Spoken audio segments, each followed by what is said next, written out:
Welcome to the Midnight Drive-In. Join the historian of horror, Lee Bridges, the movie aristocrat, Garrick Lane, and the phantom of reason, Mark Rose, for a forgettable hour of your life that you'll never get back. This is Midnight Drive-In. Enjoy the show. Welcome to Midnight Drive-In. I'm your host, Garrick Lane, and my co-host here, Lee Bridges and Mark Rose. Howdy. How's it going? So on Midnight Drive-In, we're going to discuss the eccentric side of cinema.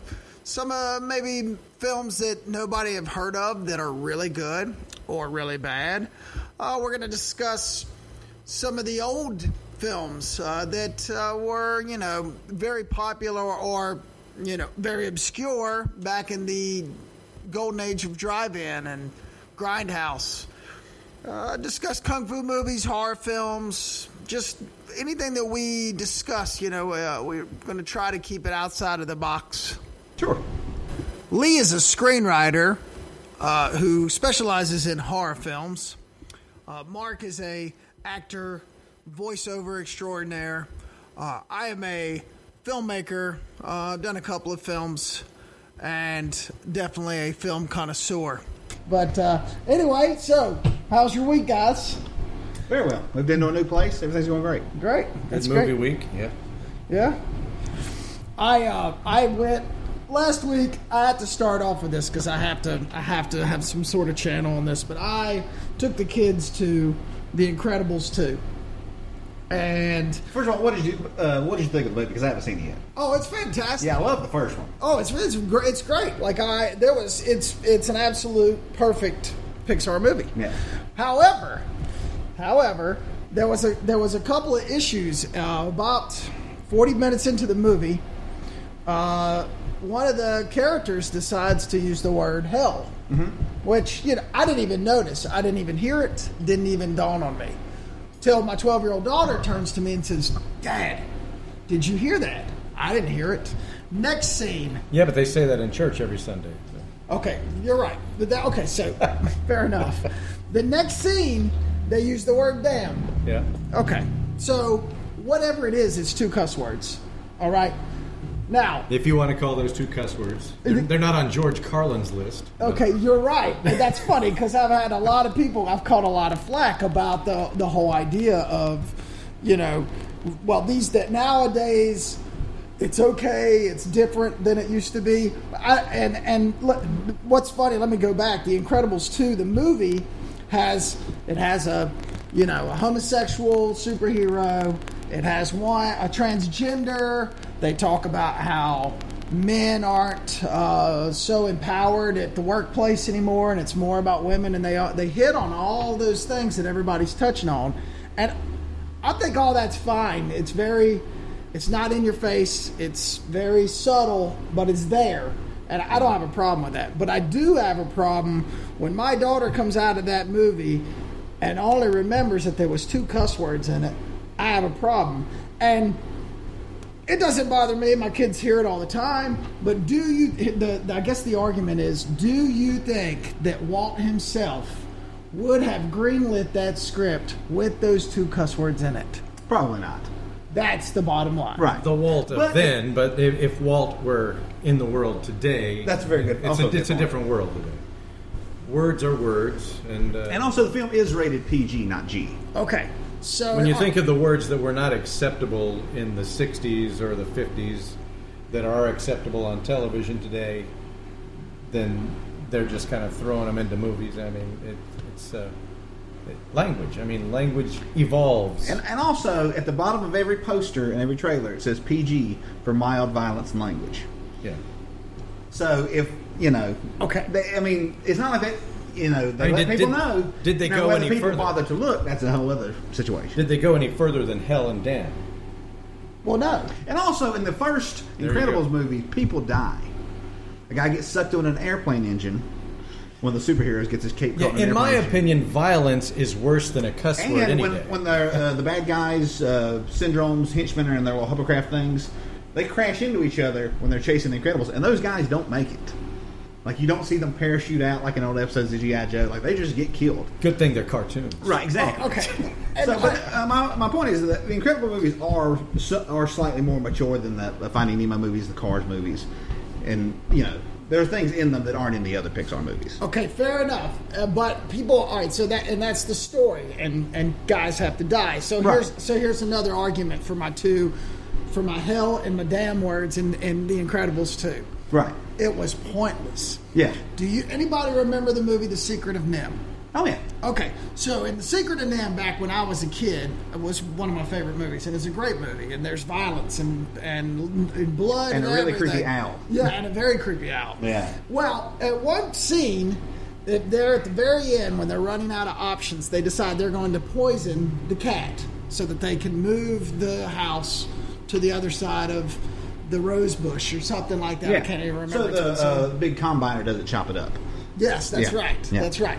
So, anyway, that Miss Brisby goes in, she poisons the cat, or she gets it into the cat food, and then she gets caught. Or maybe she doesn't get it poisoned. I can't even remember. The point was it's a very dire moment in that movie, and Justin, the rat helping her, walks down into the darkness underneath the house and says, "Damn!" And I thought, whoa, they used the cuss word. However, in that moment, it was okay because it expressed the sheer, like, what's the word I'm looking for? The shock, the emotion of the scene. Yes, the shock of the moment, the dismal ending. Like, this was their last ditch effort, and it failed. So then that word is okay because it's used in context. In Incredibles 2, it was just two girls drinking wine, no doubt, talking about how women rule the world, and they used the word hell. They didn't have to put it in there. Right. It did not need to be in there. What was the context? I did not see it. They were talking about how women don't need to listen to men anymore, and women are empowered at work. And she says, "Yeah, live a little. What the hell?" That's what she says. It was a throwaway. Could have said, "Yeah, didn't need it." It would have been different if it was the bad guy, and the bad guy grabbed her by the head and said, "I'll see you in hell." I mean, it's different. Right. Get the hell off the boat! Okay, because you're in the middle. But she was just like, "Yeah, live a little. What the hell?" You could have easily exchanged that word for heck. And my daughter wouldn't have turned to me and said, "Did you hear that?" I'm just saying, if we can't depend on Disney animated movies for good, clean family fun, what can we depend on? Maybe I'll just show my kids the movie that we just watched, The Kill List. Well, look at it this way: Disney now owns the Rocky Horror Picture Show. Yeah, I'm sure it'll be re-edited. It's a new company. Walt would probably not approve of a lot of stuff. Yeah. Language being one of them. Yeah. Has anybody seen the new Halloween movie trailer? Oh, absolutely. Yeah. What do you think? I think it looks good. I do. That looks good. I mean, it doesn't look great, but it looks like the same. Yeah. Have you seen it? I have seen the trailer. Yeah. Okay, so the argument is there a point to making one? When do we say goodbye to Michael and Jason? Right. Like, when do we? How many more rehashes? This movie, real fast, and not to interrupt you, but this movie, they completely evacuate the storyline. Yeah, it's 30 years after a whole different Michael Myers movie, and I'm like, really? Like, so now we're just completely. So she's no longer his. Jamie Lee Curtis is no longer his sister because that's in 2. No longer. Everything from the after 1 is gone. This basically will just pick up 40 years after the first one. And I mean, like David Gordon Green, he's a dramatic and a comedic director. He's never made a horror film before. Nope, he's bound and down though. Right? Yeah, exactly. Written by Danny McBride, so it'll be interesting. And plus, the score is going to be done by John Carpenter. That's an interesting key. Right. But so anyway, to the argument, Mark, do you really want to see another Michael Myers movie? Does anybody? I personally, I don't think Mark wanted to see the first Michael Myers movie. I might not be the right person to ask, not being a huge fan of the horror genre. Right. Yeah. Well, Mark's not a fan of the horror genre, and he is co-hosting this show. Right. And that's we why he's co-hosting And we the show. just put him through an hour and a half of exactly. complete and utter hell. We should have had like puppies for Mark to play with after the movie. That's why they've asked me to be a part of this show, Right. so I can be the guy that says, "Are you out of your mind? That was bizarre. Okay, That was I will ridiculous." say there is a difference between Halloween movies and Friday the 13th movies. Oh, in my yeah, opinion, do tell. Okay, what is your favorite Friday the 13th movie? 4. Four is my favorite. So there you Very go. few people's favorite is 1. Most horror franchises like Hellraiser, Halloween. Most people's favorite is the first one. That's correct. The first one, in the first Friday the 13th movie, doesn't really matter. Jason is not in it. He's in it in the last 30 seconds of the movie. Spoiler alert. It's only 35 years old. It came. His mom is the killer. If you haven't, If you haven't seen it, why are you listening to this? That's like when you watch Evil Dead. Evil Right. Dead is completely ridiculous, but Army of Darkness is fantastic. Yeah, the first Evil Dead movie is a horror movie. Second one's a comedy. Third one's an adventure movie. Exactly. So, but yeah, like nobody. I've never met anybody whose favorite. Like most people's favorite, I've met is either 2 or 4. You know. And I like 2 because 2 I is like very the good. bag. Yeah, yeah. It was that was the movie that. Yeah. That was the first movie I watched at my buddy's house on VHS tape. Yeah. And I didn't go in the woods by myself for a very long time. So I'll say with the difference between Jason and Michael Myers is Friday the 13th movies are like James Bond movies. If the next one sucks, in 2 years there'll be another one. It might be good. Whereas the Halloween movies, they're more.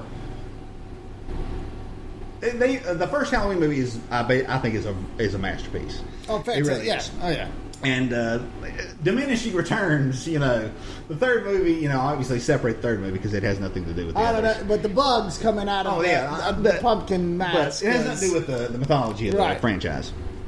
But I don't think any of the Halloween movies have been better than the first one. Whereas I think most of the Friday the 13th movies are better than the first one. So really, if they make Jason movies from now until the Earth crashes into the sun, it doesn't matter. Which makes you wonder why they would make a second movie of something if the first one was that bad. Well, it made a lot of money, which is the reason anybody makes any movie. That's right. Yeah. That's right. I mean, it's not a bad movie. It's just. That's why they gave Rob Zombie the Halloween franchise following the. Devil's Rejects and House of Thousand Corpses. Yeah, absolutely. And that was a complete butchery. I've never finished that movie. I've watched it. I've started it like 2 or 3 times. I bought it. I bought the DVD, but I bought it for the actual 90-minute documentary on the making of that movie. The special features are amazing. Is better than the movie. Yeah, it really is. Like he puts so much thought into everything. Even if the movie's not good, hear him talk about it is amazing. Well, he's just not a good writer. I think stylistically, I've always liked his movies for their style and some of the cool little things. It's kind of like a Tim Burton. Watching the Rob Zombie movies, like watching a Tim Burton movie. You see the footprint that he leaves on. However, the script, some of the scripts are exactly pretty bad. Yeah, Rob could probably deal with a co-writer. Notes are a good thing sometimes. I think, but like after the success of his first 2 movies, he just had carte blanche to do whatever he wanted. And it is interesting, but I mean, I don't really care to watch 45 minutes of Michael Myers as a kid. He's the boogeyman. I don't really care if he had a bad childhood. It doesn't matter. That's a good point. I like that. That's not why I'm watching this movie. Exactly. But I mean, at the same time, you look at something like the 1998 Psycho remake, which is almost shot for shot the same movie. And people hated that. And then Rob Zombie changed everything, and people hated that. So really, it doesn't matter, because the hardcore nerds are just going to hate it regardless. They're going to find some reason to hate it. Right. And then every 20 years, you'll have something like The Fly remake, Cronenberg's The Fly, which everybody loves, or Carpenter's remake of The Thing. Oh, absolutely. But those are few and far between. Yes, they are. I always love the previews to John Carpenter's The Thing, because they always called it John Carpenter's Thing. Yeah. Made you conjure up a different image. So with all that said, do we want to see another Michael Myers here's the thing. movie? You and I, regardless of how good it is, you and I are both going to watch it. It could literally be called... I want to go watch it because I like Danny McBride. It could literally be called the worst Halloween sequel ever. And we would still go see it. And if we're going to review it, you guys will force me to see it. So we will watch it here and then talk about it. Unfortunately, you're going to be stuck reviewing. We just watched one that everyone... people may have seen. I don't know. That was the first I'd ever heard of it. The Kill List. And now, the Midnight Drive-In exclusive film. Lee, take it away. There's these two guys in England. They're best friends. They were Iraq War veterans, and to make money, they've become hitmen. And that about 8 months prior to the start of the film, they had a job in Russia in Kiev, and something, we don't know what, but something went terribly wrong. And so the main character of the film, he hasn't worked since then. They made a lot of money, and he's basically been living off that money during the 8 months. So he and his wife, they're getting behind on bills. His wife can't buy the things she needs, can't go grocery shopping for this and that. And so his best friend, offers him this job to kill these three guys. They have a kill list. And basically, to get back on his feet, he agrees to this, even though he really doesn't want to do it. And as the film goes on, you realize that the people who have hired him, their motives are not what they say they are. It involves a lot of occult things. There's sort of I guess you'd say, a religious conspiracy against them, would be the best way to put it.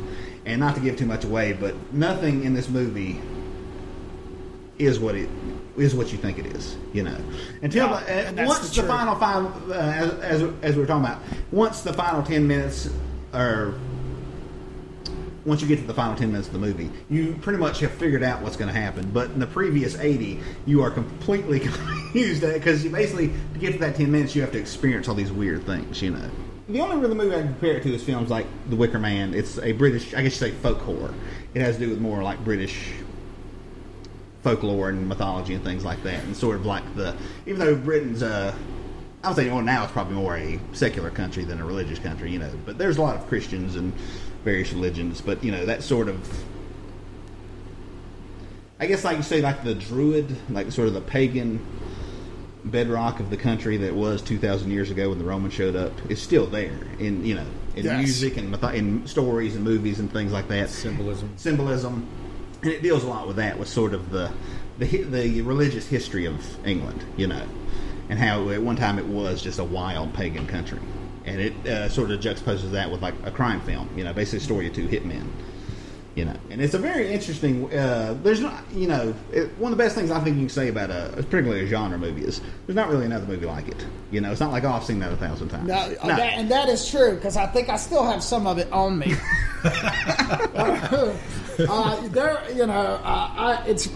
I'm very desensitized in my years of watching film and film school and everything, and just being around, you see stuff and you watch movies, and there's images that you see in movies, and you go, oh my gosh! And then there's some movies that just kind of linger, and they kind of when you think about it, you're like, yeah. And this is one of those movies that I'm going to say when my son goes, when he looks at the DVD collection and he goes, hey Dad, can I see this? I'm going to be like, no. Absolutely not. Yeah. It's because if you didn't like Hell or Damn, you're not going to like some of the language in this one. Yeah, that's right. Well, this movie is one of those movies. It took a little while if you're not patient. It definitely has a slow first act. Yeah, it's the first act is slow, but it's a nice setup because and if you're not used to hearing British people talking, particularly like Cockney accents, exactly. They're not, they don't talk like people on Downton Abbey. They have very thick, working class accents. Yes. It's very realistic in the beginning. I mean, the dinner conversation, it was shot very realistically. Well, that's one of my favorite things about horror movies. Is a lot of horror movies, like talk about Tim Burton. Nothing in Tim Burton movies are realistic. Everything is exaggerated, and I like Tim Burton movies, so some of them. But I like one of my favorite things is like everything is complete. Like Mark said, everything's completely normal, and then you introduce that fantastic element, that fantasy thing, that horror thing, whatever you want to say. That a lot of Spielberg, like E.T. Like E.T. is a completely realistic movie until an alien shows up. And I love stuff like that. Yeah, that makes sense. And I love the unordinary, or is it called unordinary? Yeah. Well, arising from the ordinary. Yeah. Well, and the great thing about Kill List is there is a lot of slow parts that's real realistic, and it makes the parts, for instance, and spoiler alert, he goes in and grabs this bad guy, and you see one of the hitmen is kind of walking through this house, and you can just hear the pounding, and it's going. You can hear the wall, and it's doing this, in the distance, and it's getting closer and closer. When you finally enter that room, you realize that the other guy is literally bashing this guy's brains in on the wall. And not only in that moment that you actually, the imagery is actually there, and you see that this guy's it's been going on for a while. It had been going on for a while, and it really does kind of like, I think one of the reviews says it gets under your skin. Like, that is a scene that it gets under your skin. I've noticed something when I talk to people who don't watch a lot of horror movies. They always ask me, like, what's a scary movie? And being someone who watches a lot of them, certainly a lot more than Mark, I don't find them scary. Like, I didn't find this movie scary. It's more, this movie has more sense of dread. Like, even from, like, the dinner scene, like, even, like, you get that this guy, he's just like a bottle of anger with a lid on it. Yes. So he had a lot of rage. He had a lot of rage. And there's dread throughout the entire movie, and it just builds and builds. So it's more, like I heard John Carpenter say something one time. He said, horror movies aren't scary. He said, they don't create horror, they create anxiety. Right. He said nobody's really scared when they're watching a movie because you're sitting in a theater watching it or sitting in a house watching a movie. He said, and this movie does create a huge amount of anxiety. Oh, because a lot of stuff a lot of it's just nonsensical until the last 20 minutes, and then it all comes together. You see, this guy was doing this. Yeah. I found myself kind of tensely sitting in my chair. Watching, especially when the guy gets his kneecap blown away by a hammer. Right. Yeah. And you tighten up at certain points. Yes. And kudos to the filmmakers for that effect when they had this guy over a table and he's hammering his head, and you can literally see the skull pieces flying off the back of this guy's head, yet he's still like flinching. I'm not real sure how they did it. I'd like to talk to the filmmakers and find out how being a filmmaker, that was impressive, because it didn't look like a dummy, it didn't feel like a dummy, it felt like it was actually happening. And it was a handheld camera that was shaking, so you're like watching it, and it feels like so real, like it's really happening. In our next episode we might have a video to go along with it to show our reaction to this. Because at one point, right about the third hammer of the skull, I kind of looked over at Mark, and he was like frozen in time. Like his hands were kind of. It's like he was trying to escape out of the chair he was in. And I may or may not have a smile on my face during that. I'm finding myself tensing up just thinking back to that scene. Yeah, it was pretty. That was a pretty intense scene. However, I will say this: it was definitely good, and I would definitely, if you like the horror films, if you like the films like Angel Heart and Angel Heart's very good. Angel Heart, the cult kind of things, the sense of dread. This is a definite movie you should pick up. It's called Kill List. It's called Kill List, not The Kill List. It's Kill List, and you should definitely check it out. Just don't watch it with the children. Yeah, exactly. It was directed by Ben Wheatley, who's made a lot of films in England. He just recently, last year, made I guess you'd say it's an action film. It's really, the whole movie is a shootout. It all takes place in a warehouse. Like a gun deal goes wrong, and so everyone has guns. And the whole movie is basically a shootout. And it was really, really well done. It's called Free Fire. It was actually executive produced by Martin Scorsese. Oh yeah, I should write that down. I have to check that one out. And sort of there's a lot of crosses and double crosses, and then you think it would be extremely boring, but it's and the whole movie's not a gunfight, but it's his movies are he's a genre filmmaker, so he makes crime films, horror films, but they're always sort of from a different point of view than you've seen before. Which, as somebody who watches a lot of horror movies, most of them are 90% of them are exactly the same. And it's great to see one that takes it from a different point of view. So let's rate the Kill List. In terms of the genre that it is, I would give it 3.5 stars. 3 out of 4? Or out of 5? Out of 5. Okay, 3 out. That's pretty impressive. That's a much better review than I thought Mark was going to get. I'm not going to lie. I thought it was going to be like 0. No, you can't just thumbs up or thumbs down this movie. It's got to be. All right, so I'm gonna be the shocker. I'm gonna give it a 3, and I'm gonna say why. I'm gonna tell you. There's only 2 reasons why I'm gonna give it a 3. It was very good. However, and I'm not going to ruin the end, but I knew almost the minute that it happened what was going to happen. As soon as the Hunchback shows up, you knew what it was. I knew what it was. I might say I would give it 4 out of 5. I think it is very affecting. It's very well made. You're right, and you know what? I'm going to retort. I'm going to give it a 4 because I did. It was very well done. It was very well written. The ending reveal was very predictable, but the way they did it, but the way they set it up was good. It's more the journey to get there is what's unpredictable. Yes. Here is the Pick Video Rental exclusive. The kind of a newer DVD, fresh out on DVD, and it's A Quiet Place. Did you get to see it? I did. Watched it last night. Nice. Okay, so who wants to start? Go ahead, Mark, because I know. I saw it in the theater, so I would recommend seeing that movie in the theater because I've never heard a theater that quiet. I had a full bag of popcorn when it started, and I found myself trying to be very quiet, munching on my popcorn because it was so quiet. I thought it was a very well made movie. As we move along in the review of it, I'll let you know my feelings about the ending. Lee's gonna rip it apart. I enjoyed it. I didn't love it. I mean, it's very, like Mark said, it's very well made. The thing, about halfway through, I realized that this was the movie Steven Spielberg was trying to make when he remade War of the Worlds back in 2005. Which is a movie I think is okay at best. I think this is a much better movie than Spielberg's War of the Worlds. I would describe I guess I would say it's a prestige horror film. It has big name actors in it. And a lot of times those movies are really good, but they also, to me, they lack. Like what this film has, that visceral feeling, the grit, the raw. Movies like that just don't have that. It's like it's like The Shining is it's one of the greatest films ever made. Absolutely. But it can't. Here's Johnny. It can't be the greatest horror film ever made because your mom doesn't hate it. Yeah, if you're it's like The Walking Dead. The Walking Dead is so popular, it has lost its. Yeah, right. It's aura. It's lost the thing. Yeah, it's lost the thing that makes it badass. Film like horror movies, genre movies I think have to have some of that. And it's like I said, it's a really well made movie. I have no idea when I'll have the urge to watch it again. I thought the deaf actress, the girl who plays the daughter, I thought she was great.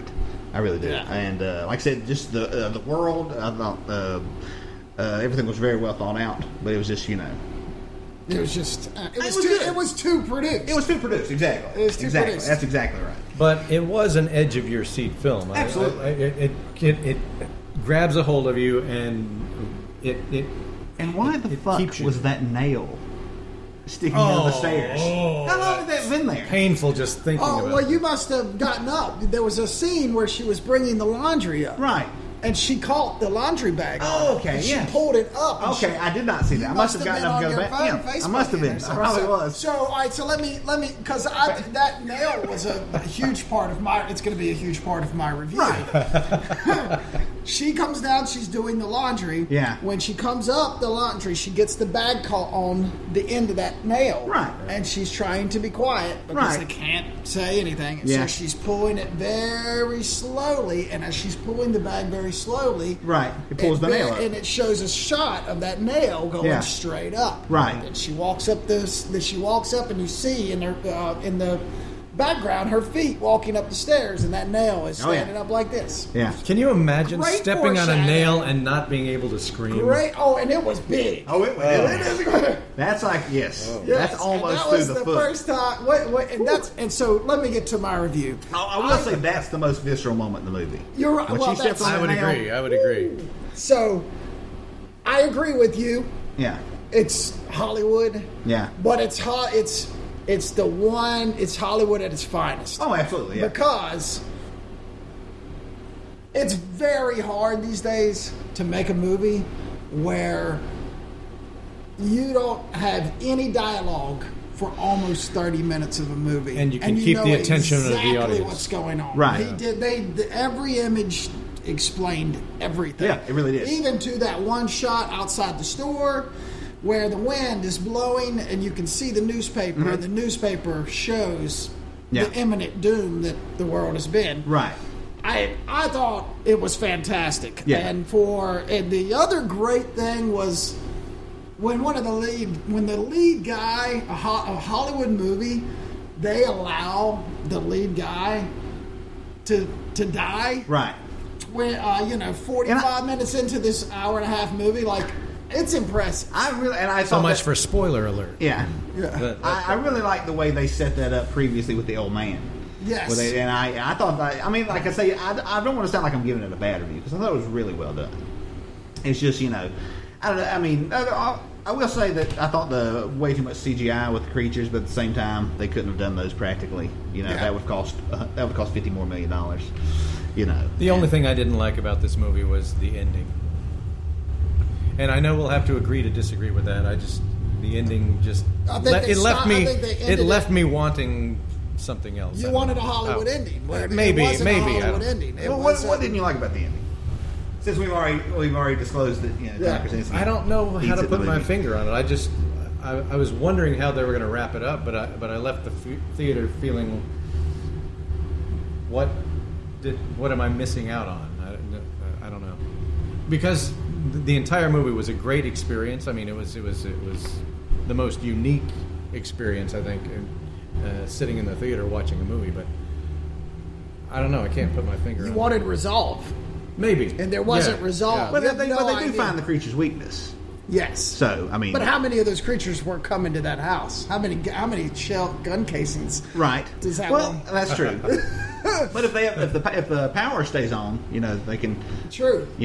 That's funny, because ironically I thought that was I know every movie you have to have the monster has a weakness, but I thought that was kind of cliche. Right. Like, I get it, Yeah. But I guess that where they did things good were that one time in the car she turned it off and it came, and it caused a lot of trouble when she turned it off. But honestly, I watched it with the family, and my wife falls asleep during every movie. And she did not fall asleep during that movie. Right. My son and daughter, when it was over, was like, "Oh my gosh, that was the best movie ever." Well, I would give A Quiet Place 4 stars. The only reason I wouldn't give it 4.5 would be the ending. So, but I still thought it was a great movie. I thought it was a great movie. I like again, it's so impressive to be able to go 30 minutes into a movie without any dialogue, and you know exactly what's going on. The imminent doom is coming. Right. It is set up very well. Everything's set up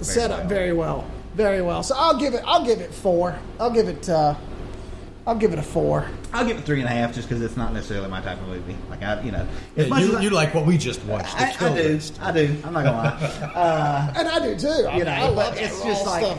I don't know. It doesn't have that edge that I'm looking for in movies like that. And it's really good. And one of the best things I say about it is it felt like it felt like a novel. Like there was a whole world created. Like I could see that being like a Stephen King or such novel. That's what I think one of the best things about it.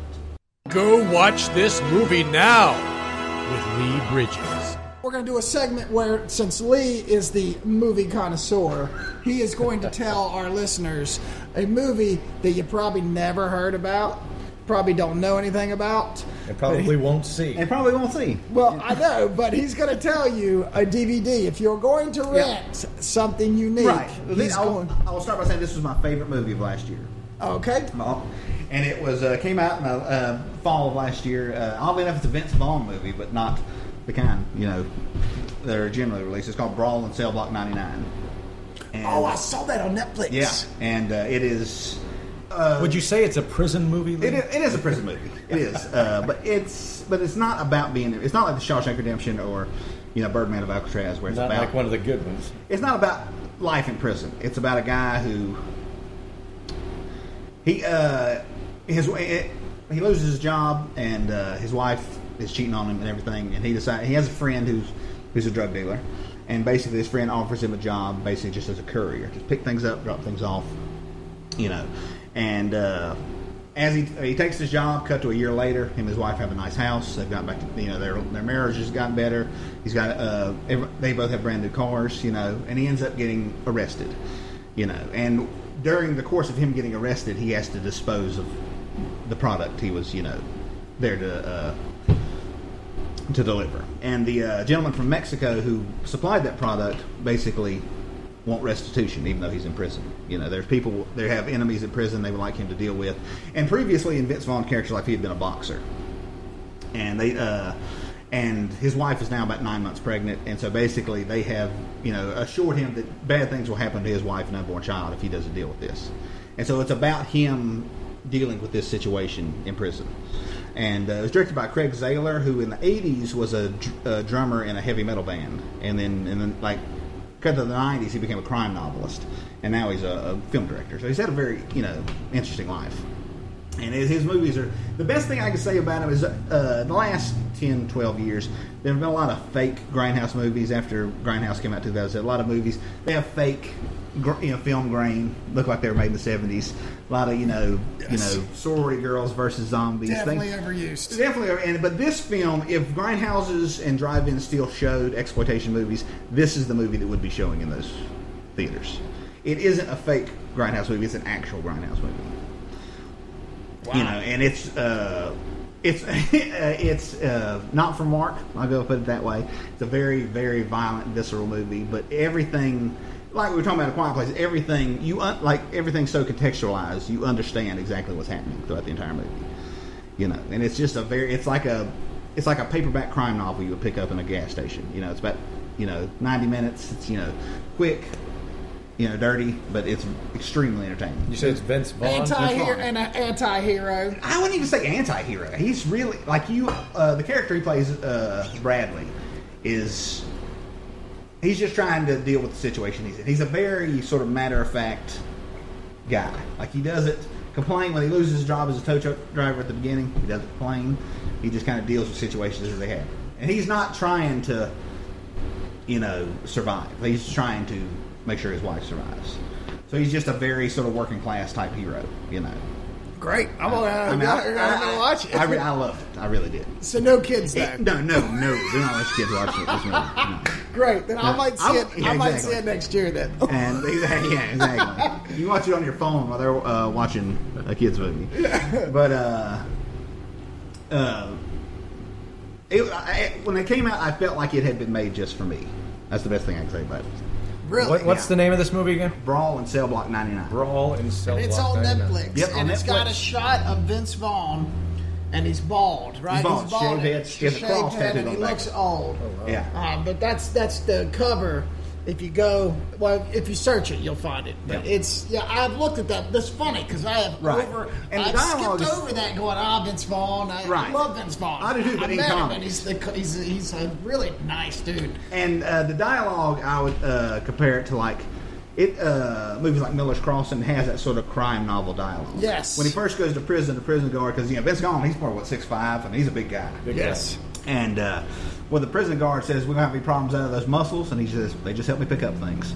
He just talks in just sort of these little short, matter-of-fact sound bites. He doesn't pretend to be a badass; he just is one.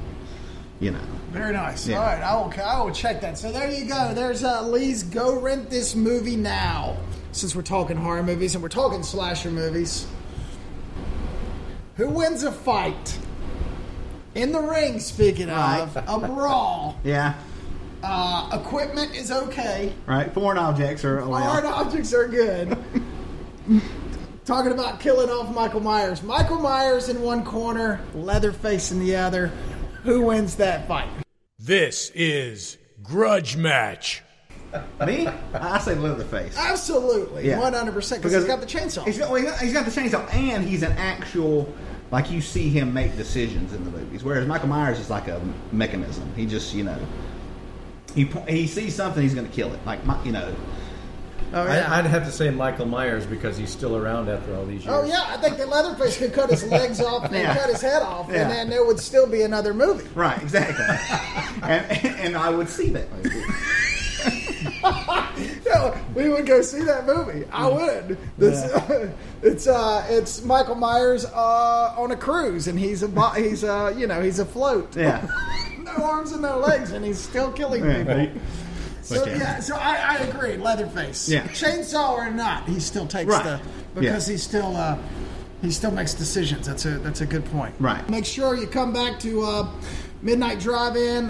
We'll be reviewing our Midnight Drive-In movie, and then, one that's just now on DVD every week, and we'll be talking about stuff like Cussing in Disney movies. And will next episode be number 10, I think? Yes, number 10. Episode number 9. Wow. Yep.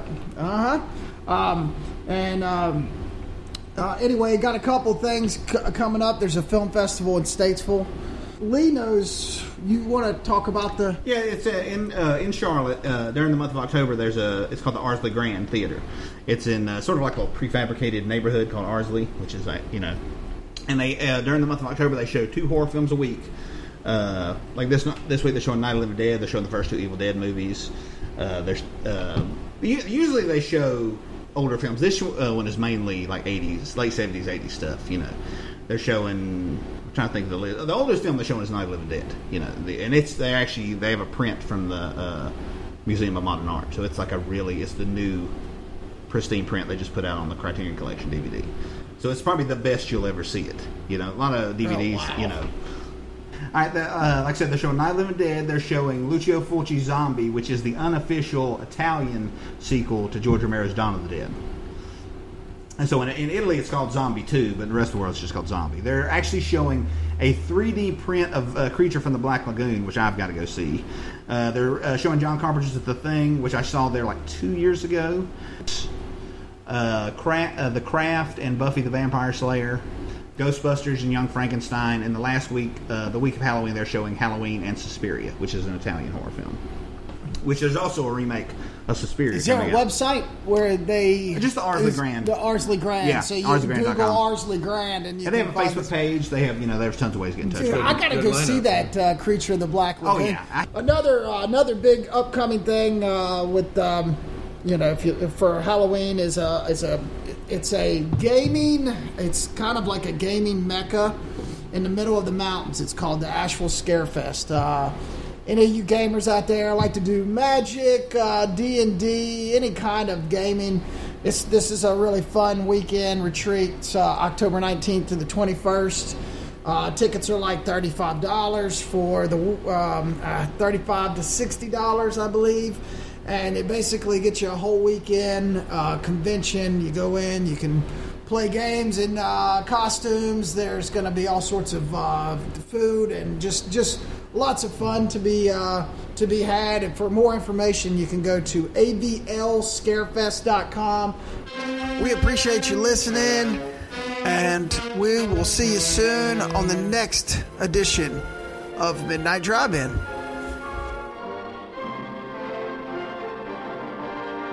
Thank you for listening.